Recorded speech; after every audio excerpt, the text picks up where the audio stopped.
Som. Melhorou.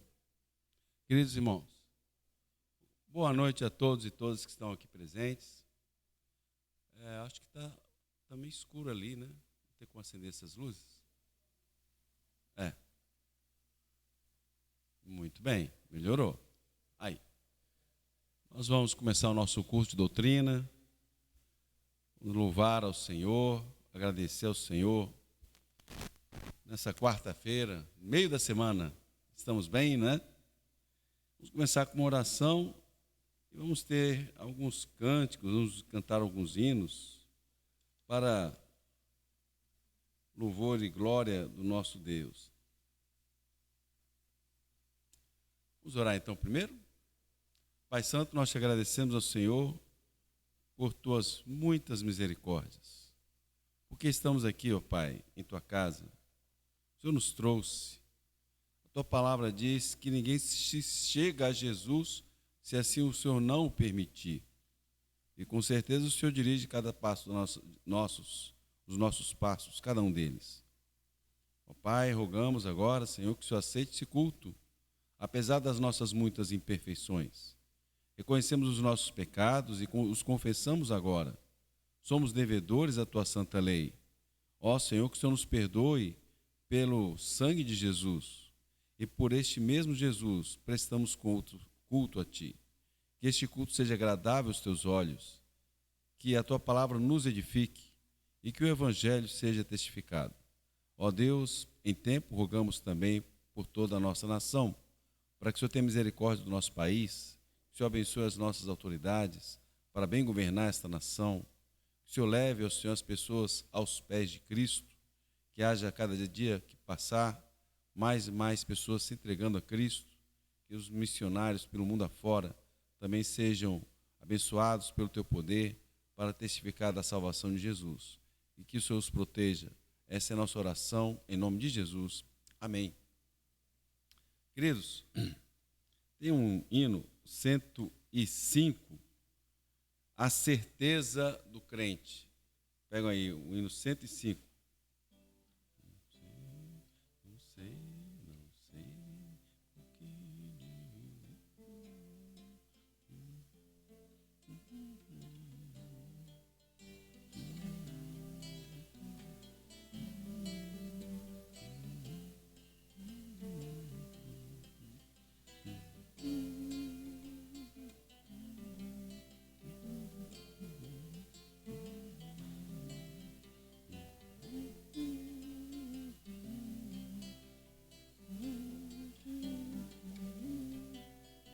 a certeza do crente. Não sei por que de Deus o amor a mim se revelou, porque Jesus, meu Salvador, na cruz me resgatou. Mas eu sei em quem tenho crido, e estou bem certo que é poderoso. Guardará, pois, o meu tesouro até o dia final. Não sei o modo como agiu o Espírito eternal, que um dia Cristo me atraiu em convicção real. Mas eu sei em quem tenho crido, estou bem certo que é poderoso. Guardará, pois, o meu tesouro até o dia final. Não sei o que de mal ou bem é destinado a mim, se maus ou áureos dias vêm até da vida ao fim. Mas eu sei em quem tenho crido, e estou bem certo que é poderoso. Guardará, pois, o meu tesouro até o dia final. Não sei se ainda longe está ou muito perto vem a hora em que Jesus virá na glória que Ele tem. Mas eu sei em quem tenho crido e estou bem certo que é poderoso. Guardará, pois, o meu tesouro até o dia final. É um hino bem completo, né? Ele fala dos dias de hoje, fala da morte, fala da volta de Cristo. Muito bom. Tem um cântico, não sei se o irmão consegue achar aí, também fala sobre o amor de Deus. Eu creio que talvez os irmãos lembrem. Ele fala assim: sim, teu amor quebranta o meu coração.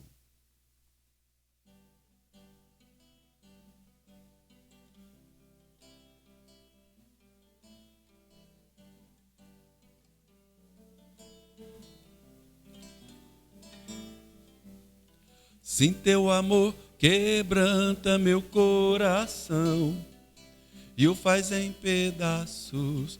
Toma e faz o novo em ti, Senhor. Me rendo aos teus pés para adorar-te, para louvar-te.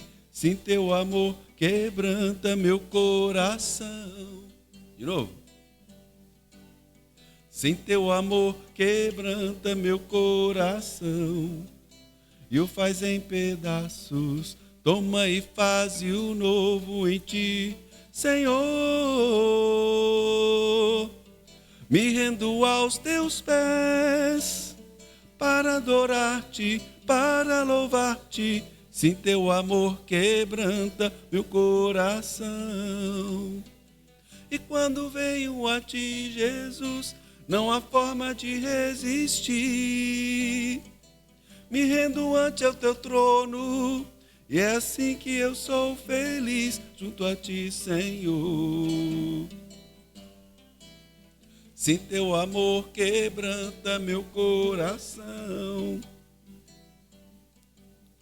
Sim, teu amor quebranta meu coração. Amados, peço para que vocês acompanhem a exposição. Eu mandei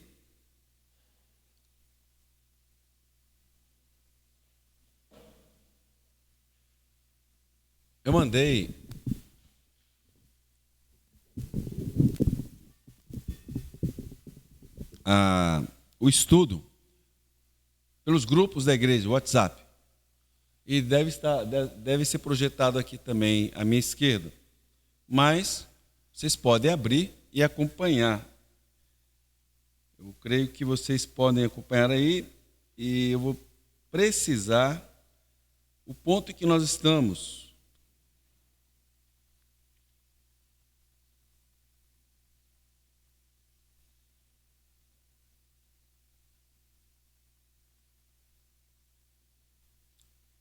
Vocês vão abrir aí.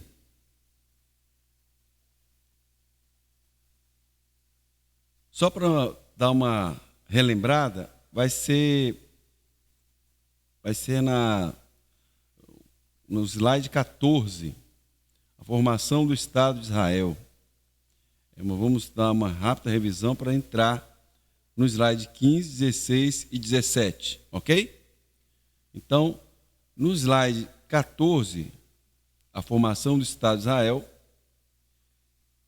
no ponto 6, o último rei e a queda de Samaria. O último rei e a queda de Samaria. No último estudo que nós tivemos,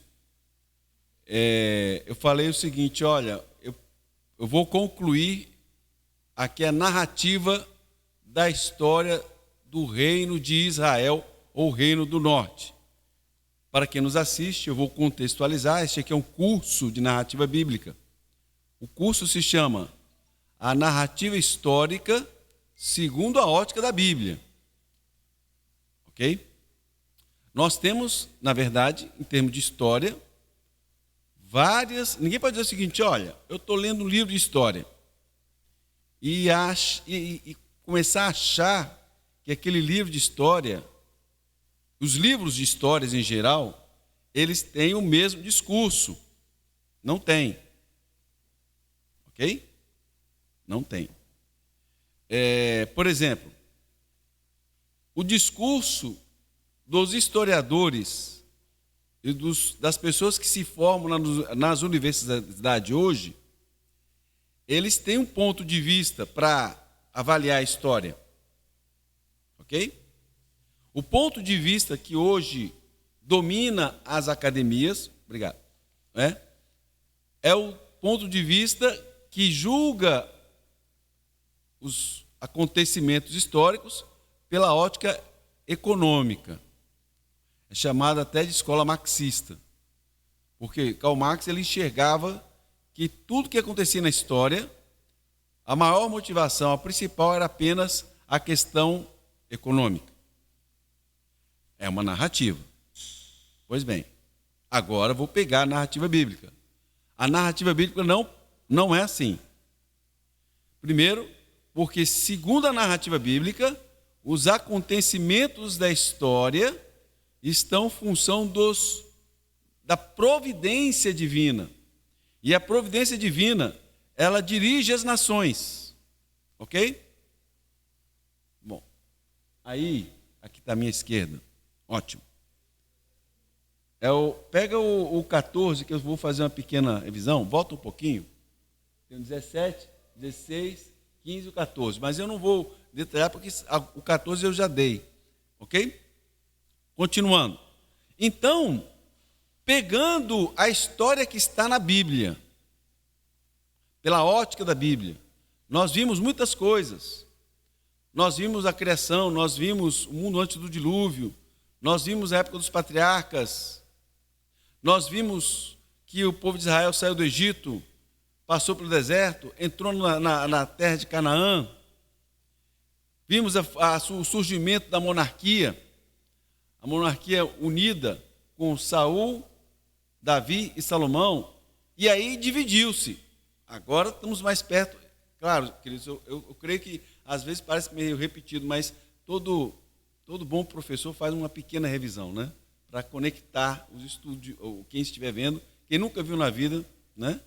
Até pode entrar depois no grupo da igreja, nas lives da igreja e recuperar. Mas o que eu quero dizer é o seguinte: estamos aqui numa narrativa em que o reino de Israel, que era um só, as 12 tribos, dividiu-se. A tribo do norte, que ficou chamada de Israel, e a tribo do sul, que tem também o nome de Judá. E aí, isso aconteceu no ano de 931 a.C., 931 anos antes de Cristo, a divisão, certo? Só que, eu falei o seguinte, a tribo do sul são os reis que são descendentes de Davi, uma dinastia só. A tribo do norte, Israel, vão ter várias dinastias e vários reis, e nenhum deles tem a ver com a família de Davi. E aí eu me detive primeiro na tribo do norte, eu digo, no reino do norte. E nós vimos, eu estou resumindo, certo? Que eles começaram até mais poderosos que o sul, ok? Com mais gente, com mais território, mas como os reis de Israel, nesta visão bíblica, todos os reis de Israel, ou eles eram maus ou muito maus. Não teve um rei realmente piedoso. Todos eles guardavam, no mínimo, uma idolatria, que seria os 2 bezerros que Jeroboão, o primeiro rei de Israel, fez. Então, não teve nenhum rei que aboliu as idolatrias. E aí vimos o triste fim da tribo do norte, o triste fim do reino do norte, o reino de Israel, que foi a última vez que eu falei, que aconteceu no ano de 722, ou seja, de 931 a 722. Lembrando que, antes de Cristo, a contagem do tempo é regressiva, tá? Então, 931 a.C. é mais antigo que 722, né? Então, esse tempo que eles tiveram, de mais ou menos em torno de 200 anos, a nação foi ladeira abaixo. Até que no ano 722, o império da Síria invadiu Israel e levou todo mundo embora. E aí encerrou-se a narrativa da tribo do norte, do reino do norte, melhor falando, do reino de Israel. E essa capítulo, esse quadro aqui, 14, não é? Ele fala sobre o último rei, né? São Onri. Aí pula para o quadro 15, o último rei e a queda de Salomão, que foi o rei Oséias, ok? Ele reinou 9 anos, de 732 a 722, fez o que era mal aos olhos de Deus, porém não como os outros reis que foram antes dele, entrou em conspiração com o rei da Síria, deixou de pagar tributos ao rei da Síria, o rei da Síria decide invadir Israel. A queda de Israel foi um juízo divino por causa dos inúmeros desvios da nação. Não era só o rei, o povo também se desviava, né? A população de Israel é levada cativa. O rei da Síria manda alguns israelitas retornarem para ensinar o culto a Deus. Por quê? Ele tirou o povo de Israel e botou outras pessoas que eram de outras regiões para morar lá. Só que Deus mandou leões para comê-los. Então eles ficaram preocupados. O povo não sabe adorar o Deus da terra. Manda uns sacerdotes lá para ensinar eles a adorar o Deus da terra. Aí eles aprenderam a adorar o Deus de Israel, mas continuaram adorando seus deuses pagãos. Nunca mais os desterrados do reino do norte retornaram para sua terra. Eles se encerraram. Este foi o triste fim da tribo do norte. Aí vocês vão ver aí o slide 16, certo? Que é o que eu vou falar hoje, 16 e 17. O reino do sul, ou seja, o reino de Judá, e a queda de Jerusalém. Veja só, o anterior era o reino do norte, o reino de Israel, e a queda de Samaria. Samaria era a capital do reino do norte. O reino do sul, Judá, a capital é Jerusalém.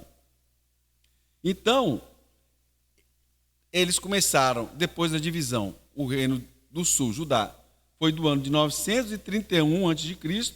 até 586 a.C. Ou seja, o reino do sul durou mais tempo. Ok?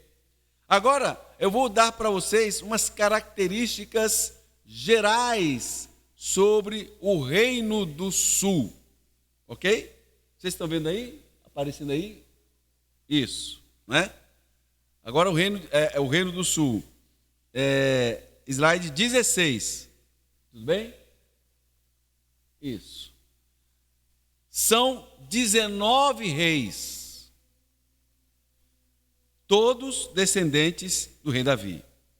Havia alternância entre reis piedosos e reis perversos.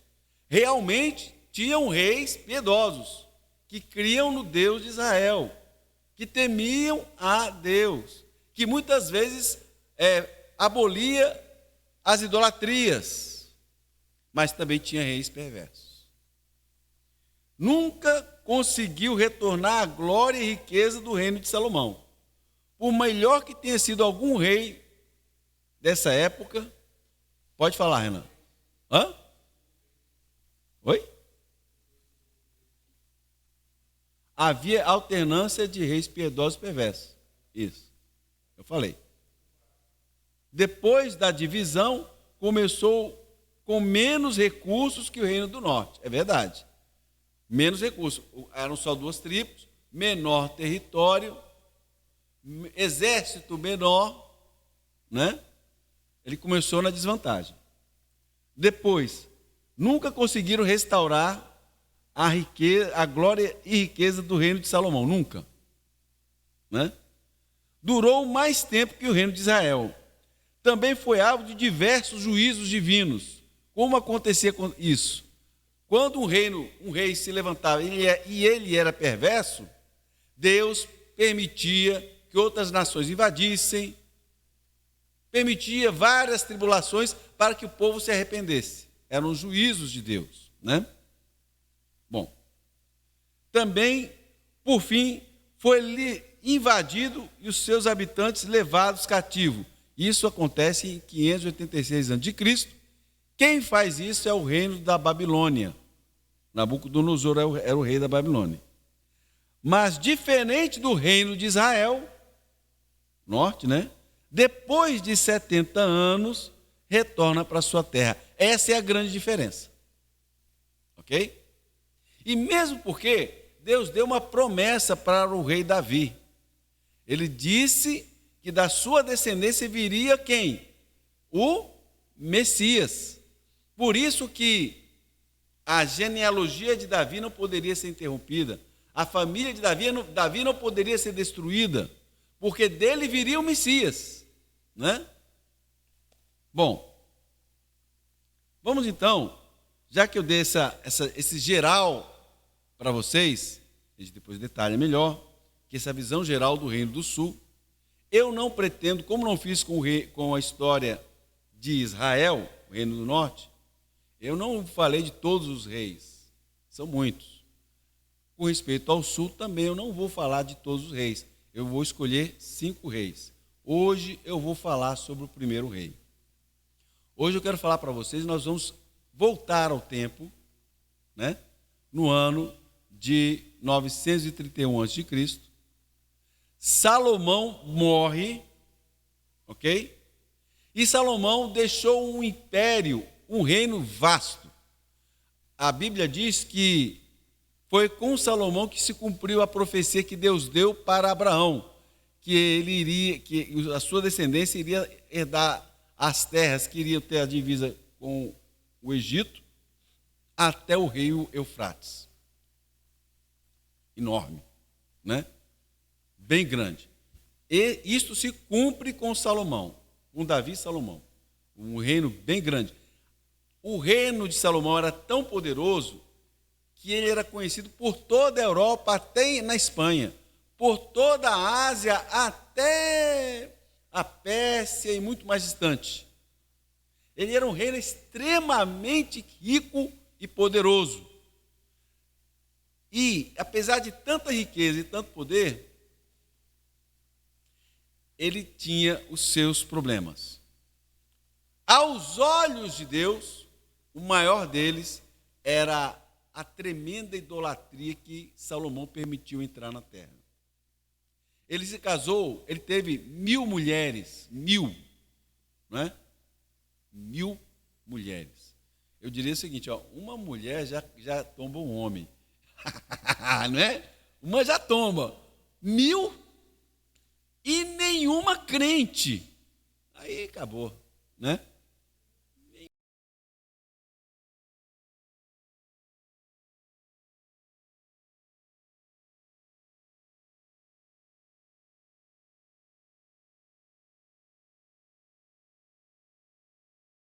Cheio de riquezas, mas era um reino que tinha muitos escravos e tinha impostos pesadíssimos, ok?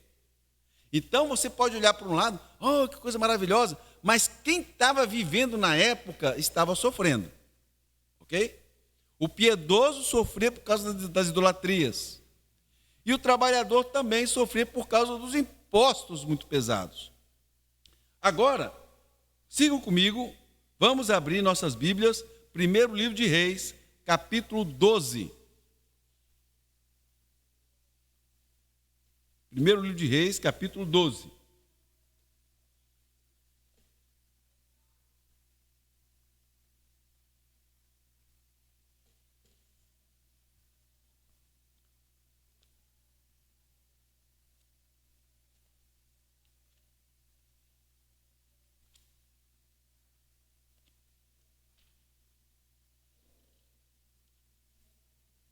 Diz aqui o texto.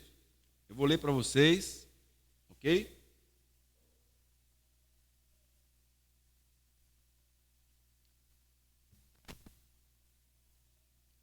Eu creio que essa história merece ser lida. Mas para não ser demorado, eu vou ler sozinho, eu peço apenas que vocês acompanhem a leitura.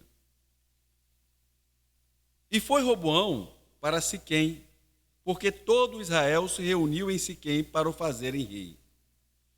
Sucedeu que Jeroboão, filho de Nebate, achando-se ainda no Egito, para onde fugira de diante do rei Salomão, e Jeroboão habitava no Egito.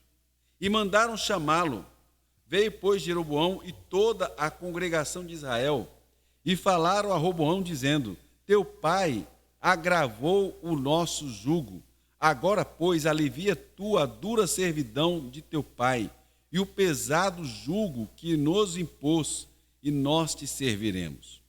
E ele lhes disse: ide-vos até ao terceiro dia, e então voltai a mim. E o povo se foi. E teve o rei Salomão conselho com os anciãos que estiveram na presença de Salomão, seu pai, quando este ainda vivia, dizendo: como aconselhais vós que se responda a este povo?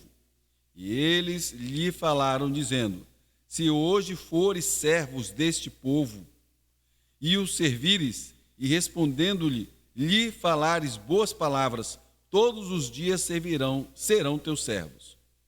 Porém, ele deixou o conselho que os anciãos lhe tinham dado, e teve conselho com os jovens que haviam crescido com ele e estavam diante dele. E disse-lhes: que aconselhais vós que respondamos a este povo que me falou, dizendo: alivia o jugo que teu pai nos impôs? E os jovens que haviam crescido com ele lhe falaram, dizendo: assim dirás a este povo que te falou: teu pai fez pesadíssimo o nosso jugo, mas tu o alivia de sobre nós. Assim lhe falarás: meu dedo mínimo é mais grosso do que os lombos de meu pai. Assim que, se meu pai vos carregou de um jugo pesado, ainda eu aumentarei o vosso jugo. Meu pai vos castigou com açoites, porém eu vos castigarei com escorpiões. Veio, pois, Jeroboão e todo o povo ao terceiro dia a Roboão, como o rei havia ordenado, dizendo: voltai a mim ao terceiro dia. E o rei respondeu ao povo duramente, porque deixaram o conselho que os anciãos lhe haviam dado. Ele falou conforme o conselho dos jovens, dizendo: meu pai agravou o vosso jugo, porém eu ainda aumentarei o vosso jugo. Meu pai vos castigou com açoites, porém eu vos castigarei com escorpiões. O rei, pois, não deu ouvidos ao povo, porque esta revolta vinha do Senhor, para confirmar a palavra que o Senhor tinha falado pelo ministério de Aías, o silonita, a Jeroboão, filho de Nebate. Vendo, pois, todo Israel que o rei não lhe dava ouvidos, tornou-lhe o povo a responder, dizendo: que parte temos nós com Davi? Não há para nós herança no filho de Jessé. As tuas tendas, ó Israel, provê agora a tua casa, ó Davi.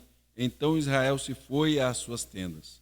No tocante, porém, aos filhos de Israel, que habitavam nas cidades de Judá, também sobre eles reinou Roboão.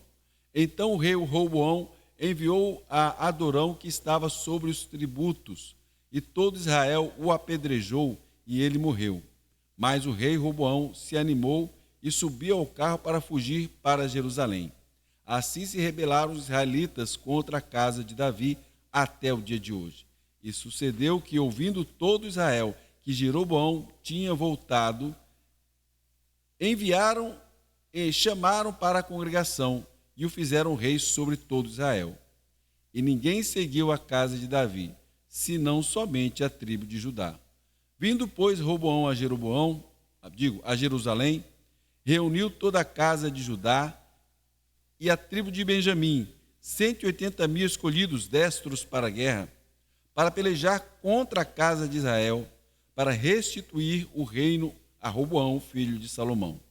Porém, veio a palavra de Deus a Semaías, homem de Deus, dizendo: fala a Roboão, filho de Salomão, rei de Judá, e a toda a casa de Judá, e a Benjamim, e ao restante do povo, dizendo: assim diz o Senhor: não subireis, nem pelejareis contra vossos irmãos, os filhos de Israel. Volte cada um para sua casa, porque eu é que fiz esta obra. E ouviram a palavra do Senhor, e voltaram segundo a palavra do Senhor. E Jeroboão edificou a Siquém, no monte de Efraim, e habitou ali, e saiu dali e edificou a Penuel. É uma história interessante, não é isso? Deixa eu falar alguns pormenores aqui. A primeira coisa que eu quero chamar a atenção, né, é que, ao ler essa história, tem alguma coisa anterior que eu preciso falar de forma resumida. Vocês lembram da idolatria de Salomão? Pois Deus falou para Salomão se arrepender. Deus se revelou 3 vezes, segundo o texto sagrado, 3 vezes para Salomão. E Salomão não levou isso em consideração. Não levou isso em consideração. Mais para frente, além de ele permitir toda a idolatria, então Deus levanta o profeta Aías para ir ao campo e falar com Jeroboão. Jeroboão, na época, ele era servo de Salomão. E ele pega, então, um tecido, parte em 12 partes, e dá 10 para o Jeroboão, e disse: olha, Jeroboão, vou cortar o reino de Salomão, não nos dias de Salomão, mas nos dias do seu filho, por amor a Davi. Você vai ter 10 tantos, e a tribo e o filho de Salomão vai ter 2. Ok? Quando Salomão fica sabendo disso, ele procura matar Jeroboão. Jeroboão, então, vai e foge para o Egito. Agora vocês estão entendendo por que ele estava no Egito, ok? Ele fugiu para o Egito. E aí esperou a morte de Salomão. Quando morre Salomão, Deus não tinha dito para o profeta Aías que iria dividir o reino de Salomão? Tinha. Porque era um juízo de Deus contra os erros de Salomão. Ok? Então, parte do que está acontecendo aqui é o quê? É a mão de Deus. Né? A segunda coisa que eu quero chamar a atenção também.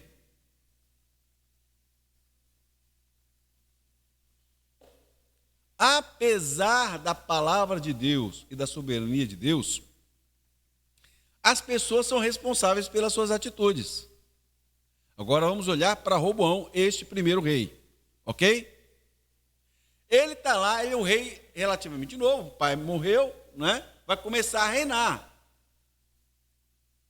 Tem alguns detalhes aqui, depois eu vou falar para vocês.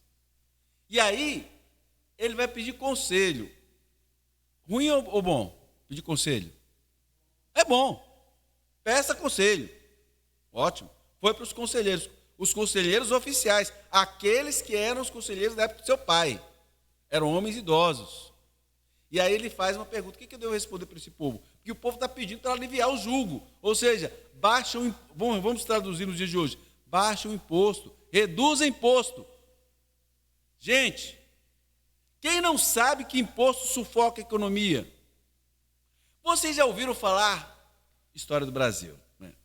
Daquela história, daquela frase, o quinto dos infernos? Já ouviram falar do quinto dos infernos? Às vezes a pessoa fica com raiva e fala: isso é o quinto dos infernos, e nem sabe o que significa o quinto dos infernos. Não sabe, né? O quinto dos infernos é o seguinte: em 1812, chega aqui no Brasil a família imperial de Portugal, ok? Fugindo de Napoleão Bonaparte, que estava para invadir Portugal. Eles vão instalar a corte aqui no Brasil. Só que uma corte, gente, é cara. As cortes, o que é uma corte? É um rei, sua família e muitos nobres agregados, que na maioria das vezes quase não trabalham, mas têm um alto padrão de vida. Quem é que paga a conta? O povo. O povo é que paga a conta. Quanto maior a corte, mais cara ela é. Imagina que um só rei tem 1000 mulheres, todas princesas. Você acha que a corte de Salomão era barata? Não era. Né? E o tal dos quintos dos infernos, volta para os quintos dos infernos, né? Era o quê? Era o imposto que na época puseram em cima dos brasileiros para pagar a corte portuguesa, etc. Entendeu? E o imposto que era 20% do que o cara trabalhava, 20%, foi chamado de o quinto, porque 20% é a quinta parte, tá ok? É chamado de o quinto dos infernos, porque o pessoal estava se sufocando com tanto imposto. Ou seja, queridos, para bom entendedor, vocês vão entender o que eu quero dizer. Imposto não, excesso de imposto não ajuda nada. O povo estava sufocado. Eles pediram o seguinte: por favor, baixe o imposto. É a mão pesada. Estão pagando demais. Dá para aliviar? Aí o Robão disse: daqui a 3 dias vocês voltam. Aí volta a fita. Vai conversar com os conselheiros da época do rei Salomão. O que eles falam? Olha, atende o povo. Ouça o povo. Volta a fita. Na verdade, meus queridos, todo o reino, o poder está com quem? Quem é que sustenta um reino, uma nação? Quem? O povo. O poder sempre está com o povo, mesmo que seja usurpado, mas quem sustenta uma nação é o povo. Né? É o povo. Entendeu? Aí, o que aconteceu aqui nessa história aqui? Ele não gostou da resposta dos conselheiros, né? Esses velhos aí, dizendo para ouvir esse povo. Aí vai conversar com os amiguinhos desde a época que cresceu tudo junto, que não entende nada, os mais novos. Aí, o que vocês dizem? Tudo filhinho de papai, sempre teve a vida regalada, não é? Aí, não, esse povo aí, não dá ouvido ao povo não é? Você vai fazer o seguinte: se eles estão achando que está pesado, diga que o dedo mínimo seu é mais pesado que todo o corpo do seu pai, e que se seu pai castigou com chicote, varada, você vai castigar com escorpiões. Olha que palavra dura. 3 dias depois, volta. Boa. Ou seja, vou aumentar o imposto porque a gente precisa de ter mais dinheiro, mais dinheiro. Gente, isso aí não é coisa antiga, né? Não. Quer enfiar imposto para poder arrecadar mais imposto, não é não? Pois é. E aí, o que aconteceu? Falou essa palavra, houve a divisão. Houve a divisão. Jeroboão tentou até reverter, mas um profeta chamado Semaías disse: olha, não façam isso, porque isso vinha de Deus. Ok, esse é o primeiro quadro. Eu quero que vocês entendam muito bem este início. Entendo muito bem as lições que a gente pode tirar desse início, dessa insensatez de Roboão. Ok? Preste atenção. Não vamos levar a nossa vida achando que tudo Deus vai fazer por nós. Deus nos deu a cabeça. Deus quer que o seu povo seja sábio, seja sensato. Deus não tem compromisso com gente que não tem cabeça, que é insensato. Entende o que eu quero dizer? Se um crente, por mais santarrão que seja, não usa a cabeça, isso é um grave pecado. Entende o que eu quero dizer? Não faz parte. Deus não quer isso. Mas vamos caminhar um pouquinho para frente, que isso é só o início, né? Depois disso, os 3 primeiros anos de Judá andou no caminho de Deus. Abra agora em 2 Crônicas. Acho que faltou aqui o versículo. Botei só os versículos. 2 Crônicas. Vou pegar aqui esse paralelo.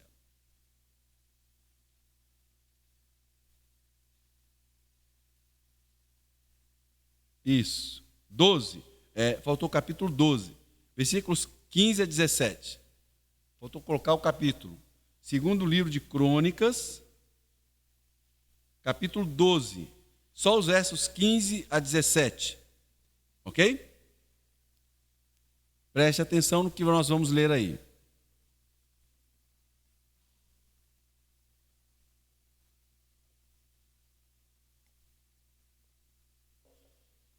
Abriram? Vamos ler? Agora podemos ler juntos, que é um texto pequeno. Espera aí.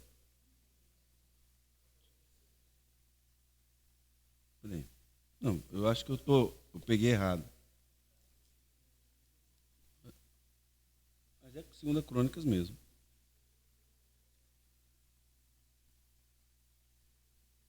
Não, tá certo, tá certo.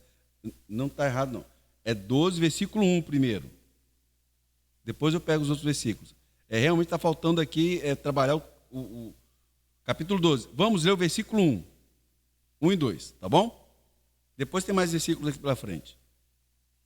Na hora de digitar que eu digitei errado. Depois eu vou consertar. Diz aqui, vamos ler 1 e 2? 1. Sucedeu que, havendo Roboão confirmado o reino e havendo-se fortalecido, deixou a lei do Senhor e com ele todo Israel. E sucedeu que no 5º ano do rei Roboão, Sisaque, rei do Egito, subiu contra Jerusalém, porque tinham transgredido contra o Senhor. Né? Então, quantos anos o rei Roboão teve paz? 3 anos. Eu achei aqui. É o capítulo 11. Volta aqui o capítulo 11. Capítulo 11. 15 a 17. Agora sim. Vamos lá. Capítulo 11, 15 a 17. Logo depois da divisão, certo? E ele constituiu para si sacerdotes para os altos, para os demônios e para os bezerros que fizera. Ele quem? Jeroboão. Depois desses, também de todas as tribos de Israel, os que deram o seu coração a buscarem o Senhor Deus de Israel, vieram a Jerusalém para oferecerem sacrifícios ao Senhor Deus dos seus pais. Assim fortaleceram o reino de Judá e corroboraram a Roboão, filho de Salomão, por 3 anos, porque 3 anos andaram no caminho de Davi e Salomão. É esse o ponto. Entenderam? Volta a fita. Dividiu.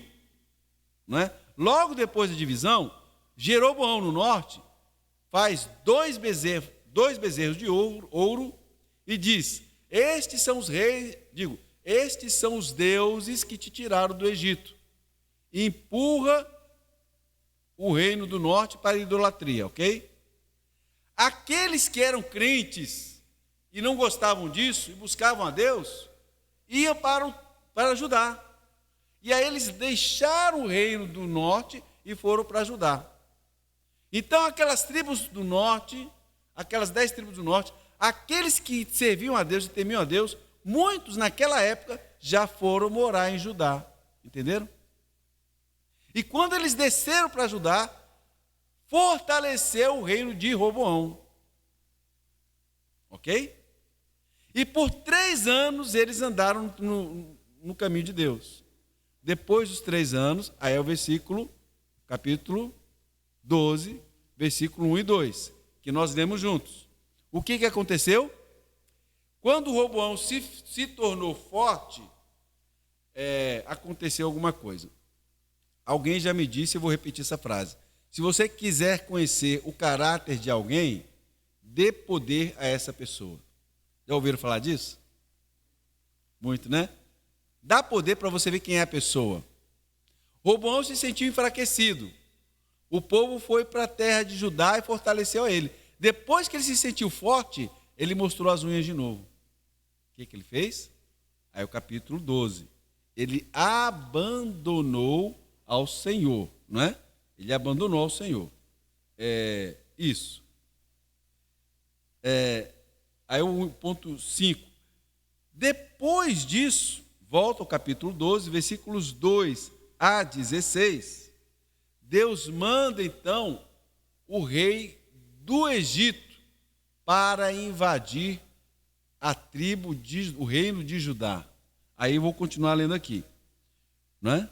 E sucedeu que no 5º ano, é o capítulo 12, tá, gente? Versículo 2. E sucedeu que no 5º ano, do rei Roboão, Sisaque, rei do Egito, subiu contra Jerusalém, porque tinham transgredido contra o Senhor, com 1.200 carros e com 60.000 cavaleiros, e era inumerável o povo que vinha com ele do Egito, de líbios, suquitas, e etíopes, e tomou as cidades fortificadas de Judá, que Judá tinha, e chegou até Jerusalém. Então veio Semaías, o profeta, a Roboão e aos príncipes de Judá, que se ajuntaram em Jerusalém por causa desse Isaque, e disse-lhes: assim diz o Senhor, vós me deixastes a mim, por isso também eu vos deixei na mão de Sisaque. Então se humilharam os príncipes de Israel e o rei, e disseram: o Senhor é justo. Vendo, pois, o Senhor que se humilhavam, veio a palavra do Senhor a Semaías, dizendo: humilharam-se, não os destruirei. Antes, em breve, lhes darei algum socorro, para que o meu furor não se derrame sobre Jerusalém por mão de Sisaque. Porém, serão seus servos, para que conheçam a diferença da minha servidão e da servidão dos reinos da terra. Subiu, pois, Sisaque, rei do Egito, contra Jerusalém, e tomou os tesouros da casa do Senhor e os tesouros da casa do rei. Levou tudo. Também tomou os escudos de ouro que Salomão fizera, e fez o rei Roboão, em lugar deles, escudos de cobre, e os entregou na mão dos chefes da guarda que guardava a casa do rei. E todas as vezes que o rei entrava na casa do rei, vinham os da guarda e os levavam. Depois tornava a pô-los na câmara da guarda. E humilhando-se ele, a ira do Senhor se desviou dele, para que não os destruísse de todo, porque em Judá ainda havia coisas boas. Até aqui está bom, ok? Não vou ler tudo. Olha que coisa. Alguém vai dizer o seguinte: mas, puxa vida, foi só um desviozinho de Roboão. Olha lá Jeroboão, no norte, fazendo 2 bezerros, tendo um reino comprido, né? Olha os reis do norte, como prevaricam mais. Agora o rei Roboão deu uma desviadazinha, né? Pôs o pé fora da linha, vem Deus e dá uma varada. Deixa eu falar uma coisa para vocês. Os ímpios podem fazer 1000 vezes pior que um crente. 1000 vezes com um pessoal que não conhece a Deus. E até, em certo sentido, até nem ser tão castigado quanto a gente. E nós, quando pomos o pé fora, vem a varada. Vocês já se perguntaram por quê? Por que será? Quer mesmo saber? Olha lá no livro de Hebreus. Porque se nós ficarmos sem disciplina, nós não somos filhos de Deus. Deus nos trata como filhos. Ele tem um compromisso com o seu povo. Se o povo de Deus põe o pé para fora, a varada vem. 3 anos, 4 anos, 5 anos depois, pimba, vem. Por que ele fez isso? Porque em Judá ainda havia coisas boas. Ok? Mas eu quero fazer agora uma radiografia um pouquinho mais profunda para essa questão de Jeroboão. São os pontos aqui, tudo bem? Vocês estão vendo aí? Algumas conclusões. 1. Roboão, desde o início, demonstrou ser insensato. 2. A mãe de Roboão era amonita. Se você pegar o 1 Reis, capítulo 14, versículo 21, você vai ver que a mãe de Roboão era amonita, não era do povo de Deus. Isso com certeza influenciou Roboão. É o que eu falei. Salomão não casou com nenhuma crente, nenhuma do povo de Israel. Todas de fora, não é isso? Eis aí as consequências. 3. Roboão não compreendeu a misericórdia e a bênção de Deus quando estava sendo fortalecido. Queridos, às vezes Deus está dando muitas bênçãos para a gente. E aí, sabe o que acontece quando as bênçãos vêm? Quando está tudo muito bem, nós não prestamos atenção no que Deus está dizendo. Ele está dizendo: eu estou sendo misericordioso e bondoso com você. O que Deus quer em troca das bondades e das misericórdias dele? E tem um texto muito bonito que fala lá no Velho Testamento. O que Deus pede de ti, senão que ames a misericórdia, ande no caminho do Senhor e ande humildemente com teu Deus. Deus não quer muito não, gente. Deus quer santidade de vida. Outra coisa que eu quero chamar a atenção aqui é 4. Assim que se sentiu seguro, abandonou a Deus e mostrou o seu verdadeiro lado perverso. A maioria das quedas acontece quando a gente se sente seguro. Vou repetir, queridos. A maioria das quedas ocorre quando alguém se sente muito seguro. Sabe aquela história de ouvir que, parece que só morre quem sabe nadar? Já ouviu essa história? Né? Está lá no meio do mar, o cara morreu afogado. Parece que só morre quem sabe nadar. Sabe que, em outras palavras, quer se dizer isso? É que quando a pessoa se sente tão boa nadadora, que se aventura mar adentro, aí está tão seguro, cansa, dá uma cãibra, morre afogado. É isso. Então, nunca estamos tão frágeis quando nos sentimos muito seguros. E, por fim, eu quero chamar aqui em vermelho. Vocês estão vendo vermelho aí? Bem forte. Deus não se agrada de tolos. Por favor, abra aí em Eclesiastes capítulo 5, versículo 4. Deus não se agrada de tolos. Abra aí em Eclesiastes capítulo 5, versículo 4. É uma dedução do que está escrito nesse versículo. Olha só. Abriram aí? Acharam?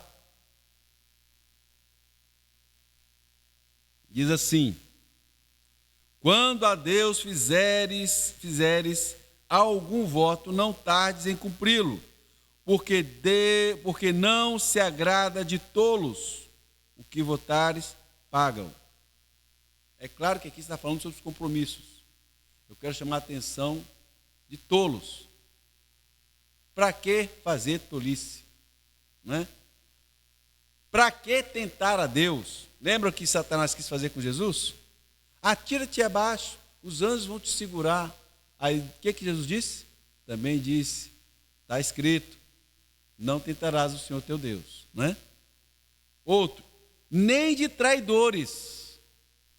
2 Timóteo 3, 4. Vai lá, vamos lá para o Novo Testamento. 2 Timóteo, lá no Novo Testamento. Segunda carta de Paulo a Timóteo, capítulo 3, versículo 4. Ele vai dar o quadro das pessoas que viverão nos últimos dias. É um quadro em que Deus está mostrando o problema, os inimigos dele. Ele fala assim: traidores, obstinados, orgulhosos, mais amigos dos deleites do que amigos de Deus. Posso falar uma coisa para vocês? Todo traidor é assim. Ele trai porque ele quer as benécias para si. Você viu alguém traindo? Alguém subvertendo uma ordem? Alguém dando as costas para as verdades de Deus? Alguém sendo... tem uma palavra que fala assim... não foi... Uma pessoa desleal, essa pessoa aborrece muito a Deus. Né? Foi isso que Roboão fez. Roboão, depois de todas as bênçãos de Deus, ele agiu traiçoeiramente. Ele agiu com falta de temor a Deus. Ele agiu querendo os deleites dele. Lembra que ele falou com os amiguinhos dele? Esse povo tem mais é que servir mesmo. Ele não estava preocupado com o povo. Ele estava preocupado consigo mesmo. Lições para nós, para concluir a conclusão. Né? Nos dias de hoje, meus queridos, a narrativa bíblica é a mesma. Deus não quer que o seu povo seja tolo, Deus não quer que o seu povo seja traidor, né? Traia os seus valores, entendeu? Se você é crente, crê na Bíblia, não traia os valores da palavra de Deus, ok? Deus é paciente, mas lembre-se de uma coisa: se você é servo de Deus, se você é filho de Deus, filha de Deus, saiba que a varada vem. Ele faz por amor, né? Deus não chama ninguém à salvação para manter no mesmo erro. A salvação está em Jesus. Recebe a Jesus, crê no seu Jesus.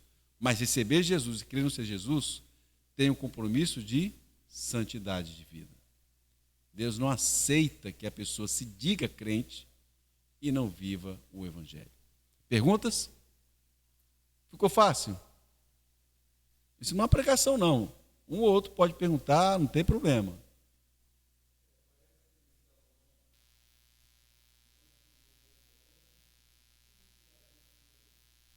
Olha, meu irmão João Pimenta, vou socializar. Ele disse: parece que Salomão não ensinou a Roboão o que Davi ensinou para Salomão. O irmão está certo. Davi era um homem crente. Ele ensinou as coisas. Ele deu um testemunho.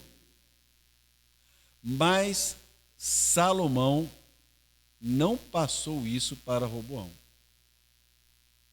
Fracassou. Né? Enfim, se estamos todos certos, está tudo bem, né? Então vamos nos pôr em pé, vou orar, e nós vamos concluir o nosso estudo de hoje. Né? Hoje nós sabemos um pouco mais sobre o rei Roboão. Aprendemos um pouquinho mais de Roboão. Aprendemos um exemplo do que não deve ser imitado, ok? Pai Santo, nós te agradecemos ao Senhor pelo estudo da tua palavra e pedimos ao Pai que estes ensinos ao Senhor venham a reger as nossas vidas.